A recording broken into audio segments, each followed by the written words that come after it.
బహుజనుల ఐక్యత, బహుజనుల ఐక్యత.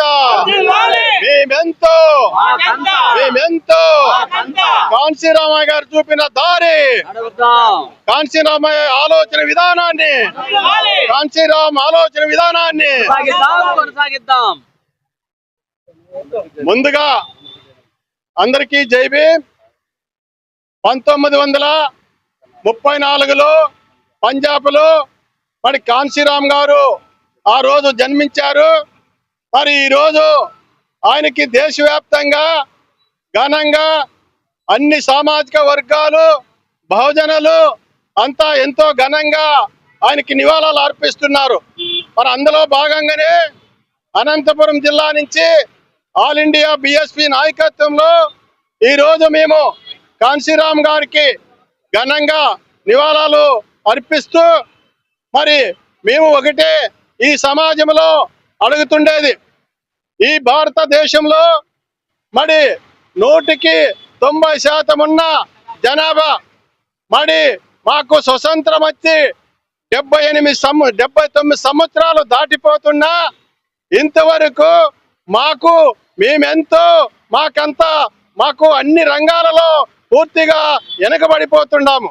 కాబట్టి మేము ఈ భారతదేశాన్ని పాలించాల్సిన పాలకులు బహుజనులు, ఈ రాష్ట్రాలను పాలించాల్సిన పాలకులు బహుజనులు. కాబట్టి మేము బహుజనులారా మేము ఒకటే కోరుతున్నాము, మనము స్వతంత్రం వచ్చినాటి నుంచి ఈ రోజు వరకు మనకి ఆంధ్రప్రదేశ్ లో ఒక్కసారి వెనక్కి తిరిగి చూస్తే వారి పరిపాలన ఏ విధంగా ఉందో, వాళ్ళు ఎవరి కోసం పాలిస్తున్నారో, ఎవరికి మేలు చేస్తున్నారో ఒక్కసారి ఈ ఆంధ్రప్రదేశ్ లో ఉండే ప్రజలంతా కూడా ఒకసారి ఆలోచించాలి. మరి వాళ్ళ చేతిలో రాజ్యాంగాన్ని పెట్టుకొని కేవలం ఈ సమాజంలో ఎవరికి ఏమి కావాలనేది కూడా ఆలోచించకుండా వాళ్ళు పరిపాలన చేస్తున్నారంటే మనమంతా సిగ్గుపడాలి. మరి ముఖ్యంగా ఒక్కసారి ఆలోచించండి, ఈ ఆంధ్రప్రదేశ్ లో విద్యాపరంగా చూస్తే ఎంత వెనక్కిపడినామో. మరి విద్యా మందిరాలన్నీ మూతబడుతున్నాయి, విద్యా స్కూళ్ళన్నీ మూతబడుతున్నాయి. మరి విద్యా స్కూళ్ళు ఇంకా పెరగాల్సింది పోయి, జనాభా పెరుగుదల కొద్దీ అవి పెంచాల్సింది పోయి వాటిని పూర్తిగా సర్వనాశనం చేస్తున్నారు ఈ పాలకుల పుణ్యమా అంటూ. మరి అదే విధంగా ఆ విద్యని దూరం చేయడంతో ఆంధ్రప్రదేశ్ లో ఇప్పటికే ప్రభుత్వ లెక్కల ప్రకారంగా 60% జనాభాకి విద్య లేకుండా ఉన్నారు. మరి అదే విధంగా వైద్యం పరంగా చూస్తే ఎక్కడ చూసినా, ఏ జిల్లాలో చూసినా, ఏ మండలంలో చూసినా, ఏ గ్రామంలో చూసినా ప్రభుత్వ హాస్పిటల్ అనేటివి పూర్తిగా మూతపడుతున్నాయి. ఇక్కడే మన పక్కనే ప్రభుత్వ పెద్ద ఆసుపత్రి ఉంది అనంతపురంలో.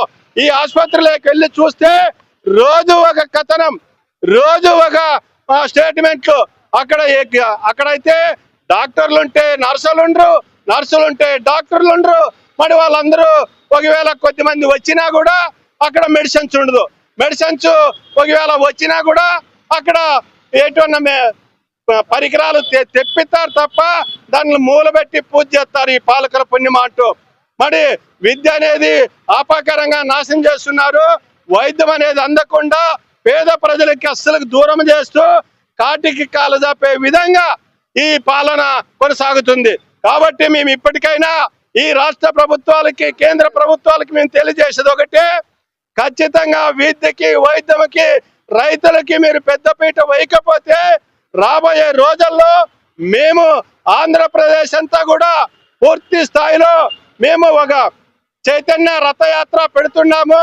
మన చైతన్య రథయాత్రలో ప్రజలందరినీ చైతన్యం చేస్తూ మీ పాలన సరిగా లేకపోతే మీకు స్వస్తి పలికే రోజు తప్పనిసరిగా బహుజనులంతా ఐక్యమవుతారు.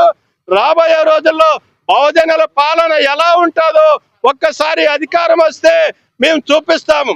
అప్పుడు విద్యకి ఎలా ఉండాలి, వైద్యంకి ఎలా ఉండాలి, రైతులు ఎలా ఉండాలి అనే అంశం మీద మేము చూపిస్తాం.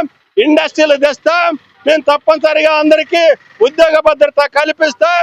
బహుజనుల పైన ఎక్కడైనా దాడులు, దౌర్జన్యాలు, హత్యలు జరిగితే ఆ చేసిన వారికి ఉచ్చుపడే విధంగా మా పరిపాలన వచ్చే విధంగా మేము ఈ రాష్ట్రంలో చూపిస్తామని చెప్పి తెలియజేస్తున్నాం. ఇట్లా నా పేరు Sriramulu. All India Bahujan Samaj party రాష్ట్ర ఉపాధ్యక్షులు.